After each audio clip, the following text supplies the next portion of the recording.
Welcome everybody. This is SIG Windows. It's June 8th, 2021.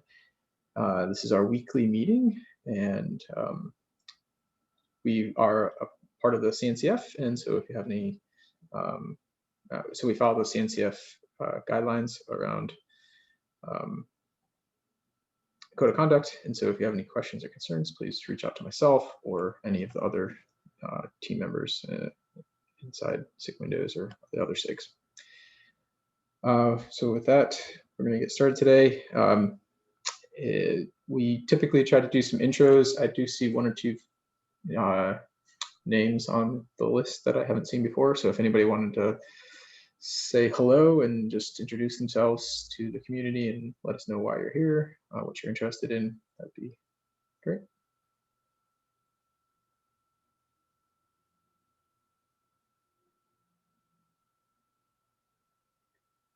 Okay. If you do want to speak up, just let us know. So announcements, code freeze is just a few weeks out. It's July 8th currently. And so I know that there's a lot of folks working on different components, but that's when the code freeze is happening. So just make sure you're aware of that and getting anything in. And there's also a patch release coming up. I think it's next week is the deadline for the next set of patch releases. So if you have any backports that you want to get in, make sure you go through the process for getting those approved. And you can ping us in SIG Windows Slack if you have any questions there. Any other announcements that anybody wanted to add?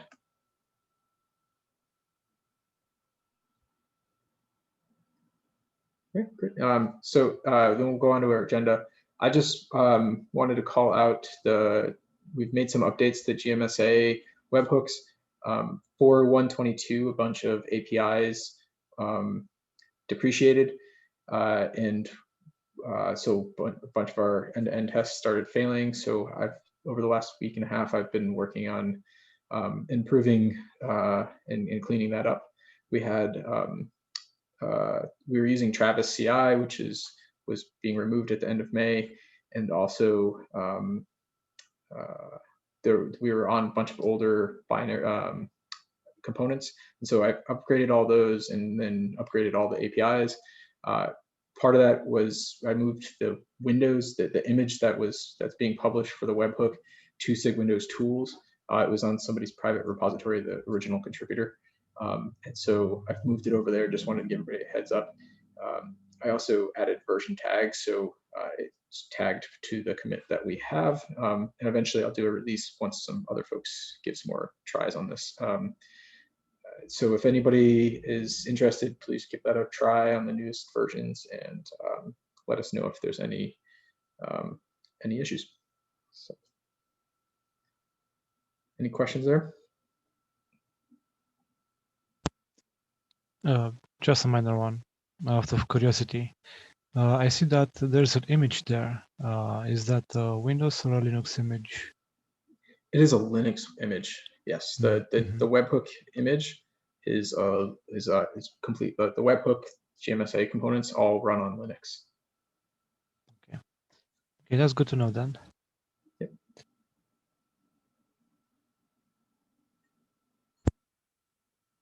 Any other questions? Great. Yeah, we did have some folks validate it in the community, so feel pretty confident with it, and all our tests are passing now.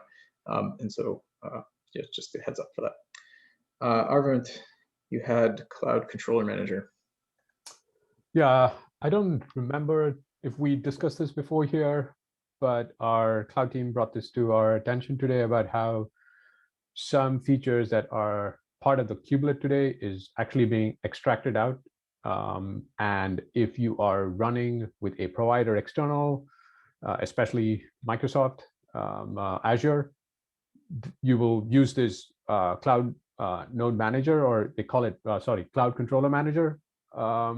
And that's going to take care of all that functionality that was provider specific, that was built into the kubelet.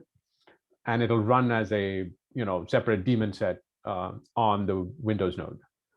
So there seems to be another image being used here, which the question around that was, is this on the same cadence as the pause image? Because I'm guessing you would need this image to work on all different versions of Windows. So is that image going to be like sort of up to date? Can we just use it?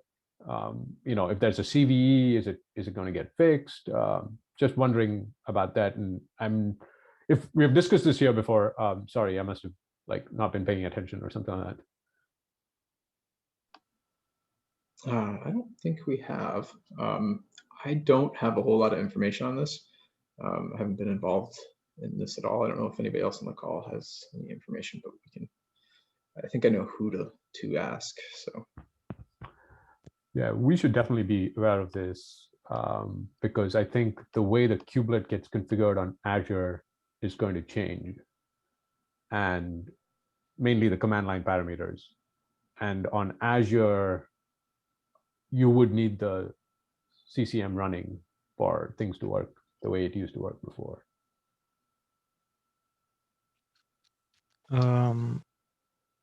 Regarding that image, you were asking if it is going to run for other Windows OS versions, right? Correct. Yeah. Yeah, I think we can easily do manifest inspect on that image and see if it's a manifest list and if it contains multiple images for different OS versions. I can take a look at that. Yeah. And also, the question was an extension, right? Is that going to be constantly updated?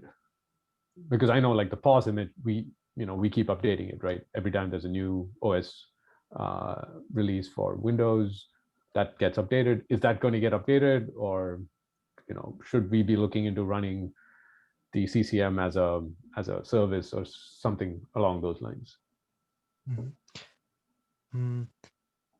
Just a second.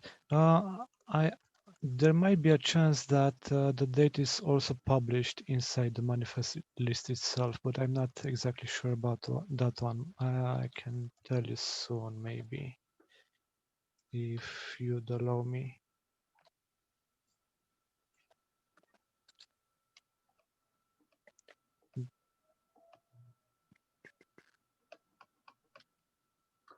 And I looked upstream for an enhancement around this.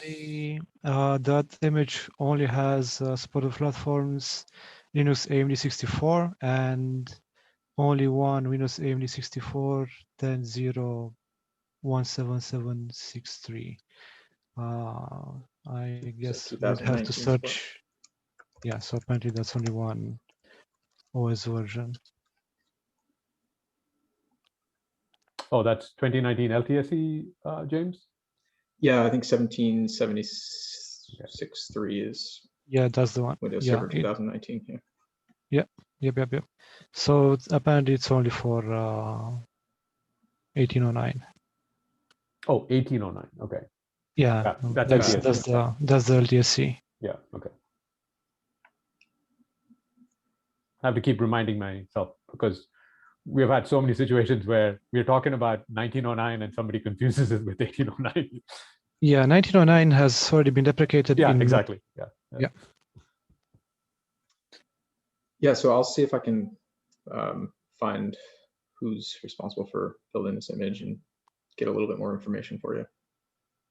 Yeah, sounds good. I just wanted to make sure that we SIG Windows are aware of this change coming down. I think it's slated for 124. Okay.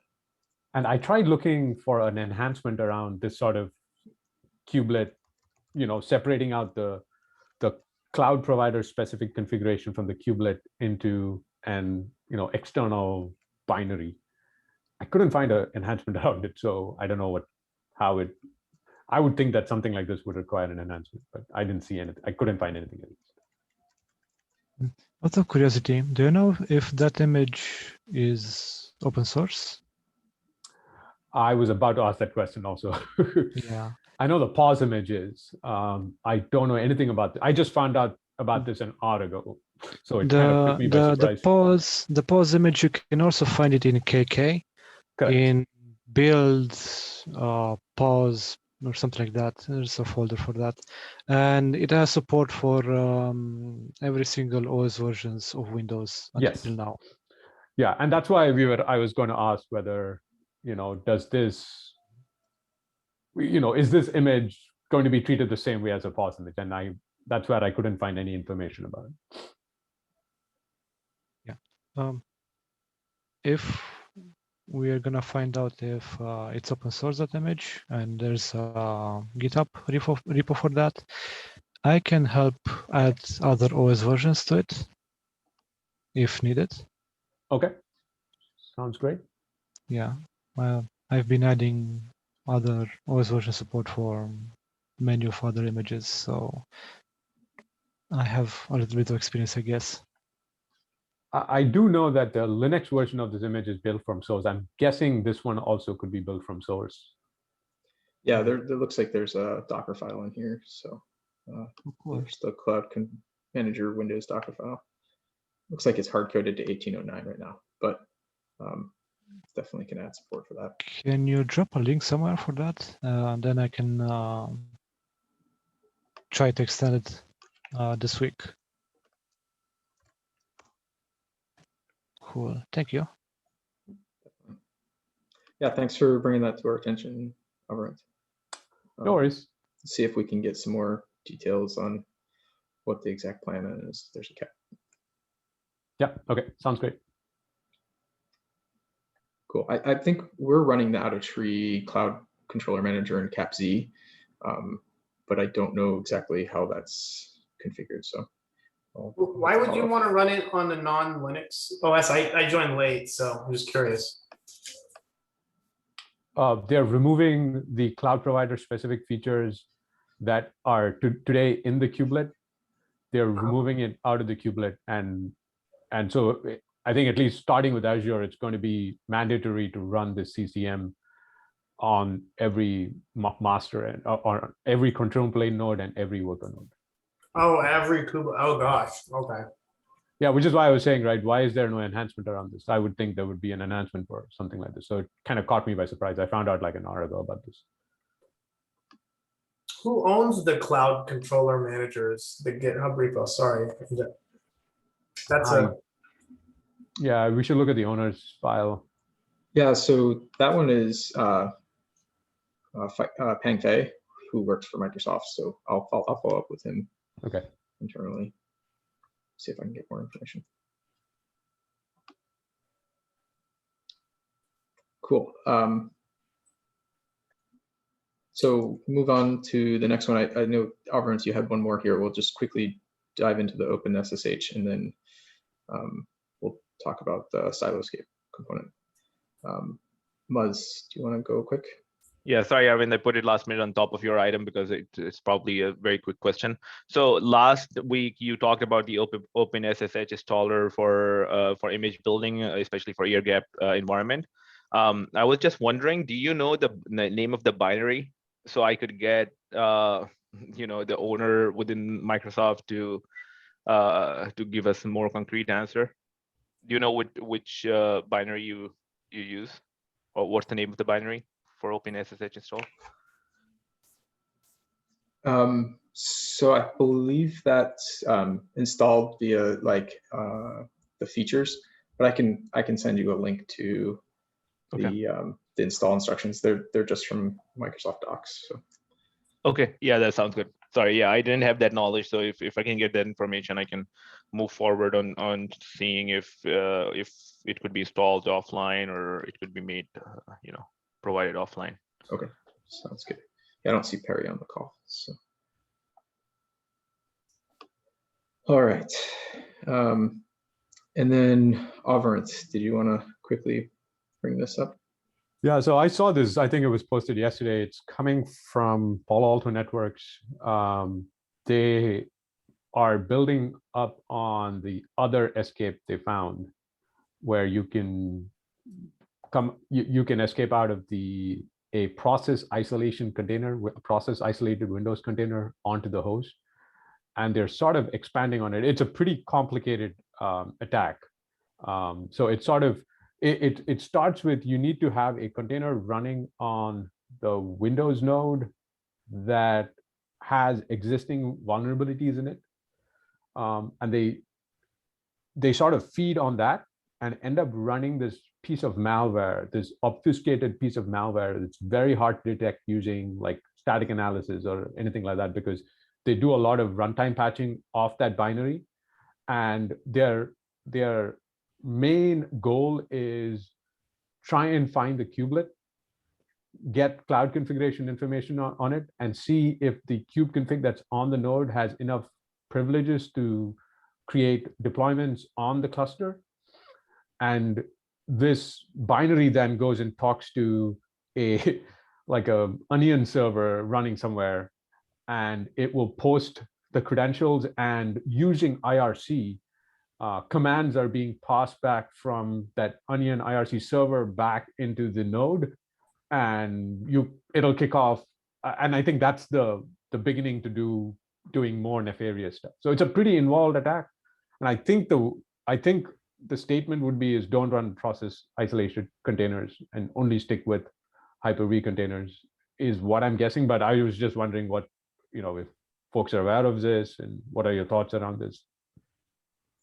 I actually read about this just 1 hour ago while waiting for some things. I read some article. I don't think it's the same article that you've read, but I didn't find any more information regarding the Windows OS version, or if it's Docker containers or containerd containers, which might be relevant as well, since we are going to switch to containerd in the near future. So I'm trying to see, yeah, this person. We have Brandon from the container platform team. I don't know if he wants to. Yeah, no, I'm on the, thanks, James. Yeah, I'm on the kernel team here at Microsoft, and we just became aware of this yesterday as well. And we're working on investigating it right now. So I don't have a ton of information at the moment, but I think from what we've seen so far, it's related to the elevation of the process inside the container to the TCP privilege, which we actually fixed back in January. It was a bug fix that we released back in January as part of the 1C release. And I believe this escape that they're mentioning here utilizes the same type of escape. With this fix, we basically only enable, we basically block the silo processes from achieving this TCP privilege. And I think it's on a similar strain, but we're not quite sure at the moment. We're still investigating, but it's likely that the fix that we released back in January covers this. So I would refrain from sensationalizing it if possible, because it's possible it may not even be a problem. And still, we recommend that people use Hyper-V containers when possible, and stay up to date with the latest security fixes. Oh, that's great news. That's a good stance for us to have with customers in general. I would think, as in, yeah, like, that this is not, make sure you're updated. And the fix that you're talking about, this has gone out for both LTSC and SAC releases, right? Yes. Yep. It was backported to all versions. Okay. That's good news. So we should ensure that customers are running latest patch versions and things like that. That's good to know. But exactly, if you find anything, I think, give us an update here, and oh yeah, absolutely, so that we say the right things, to customers and anybody else on SIG Windows who starts posting about stuff like this. Yep. Yeah, we're still working on it and making sure we, get a full analysis of it. But I think at the moment that's our stance. Yeah. Awesome. Thank you. Yep. This actually makes me think about some things. So the whole idea is that it is able to escape the container containment, basically. But what about host processes, since they are basically running on the host directly, kind of?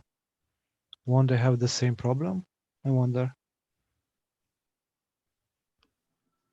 Sorry, I'm not quite sure what you mean.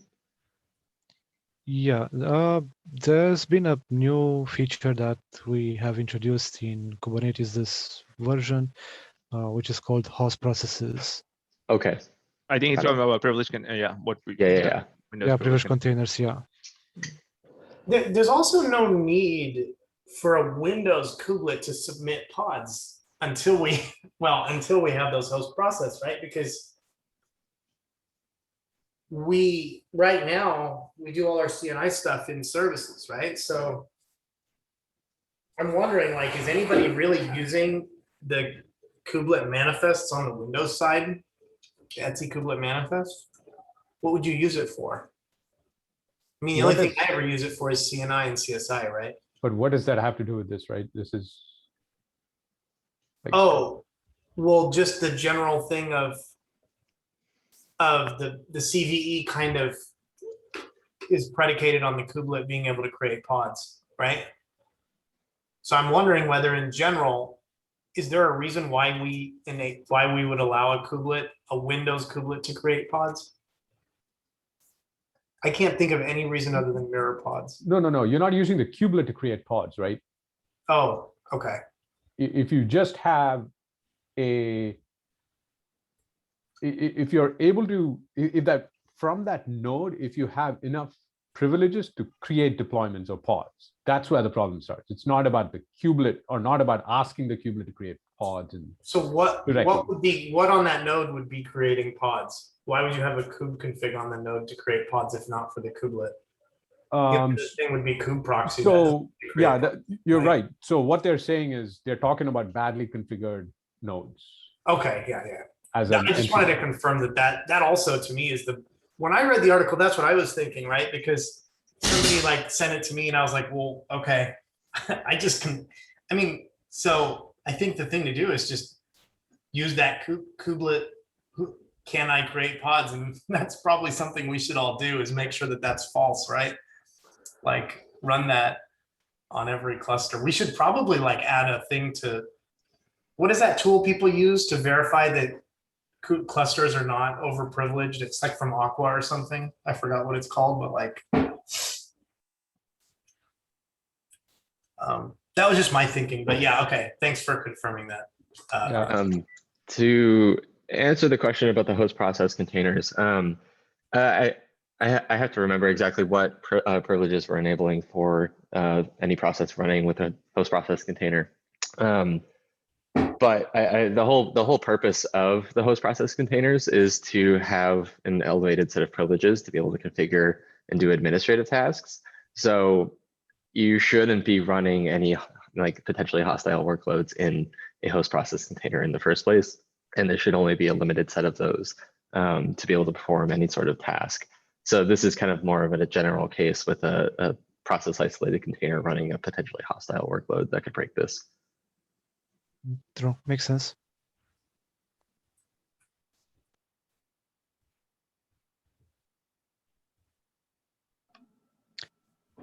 All right. And Cool. this I'm also thinking another thing.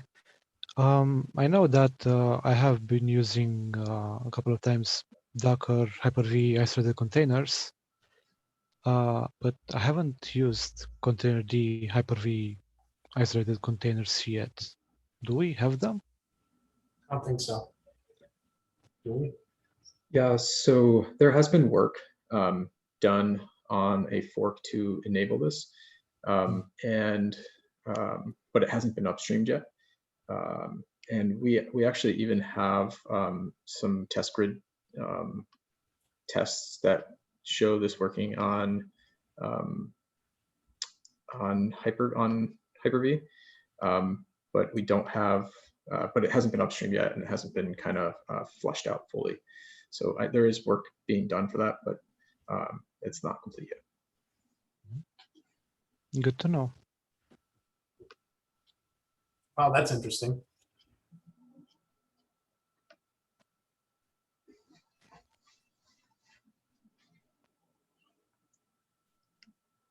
Okay.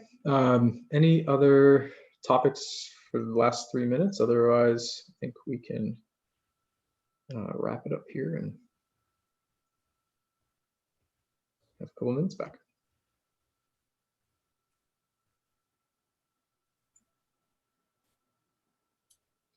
Going once, going twice. All right, thank you, everyone. We're gonna cut over, and I'll hand over to Jay to run our after hours. So if you're interested in doing some hands-on and taking a look at some of the dev environments that the folks have been working on, then stick around. Otherwise, we'll see you next week. Bye. What's up, everybody? Okay, let's see who sticks around today.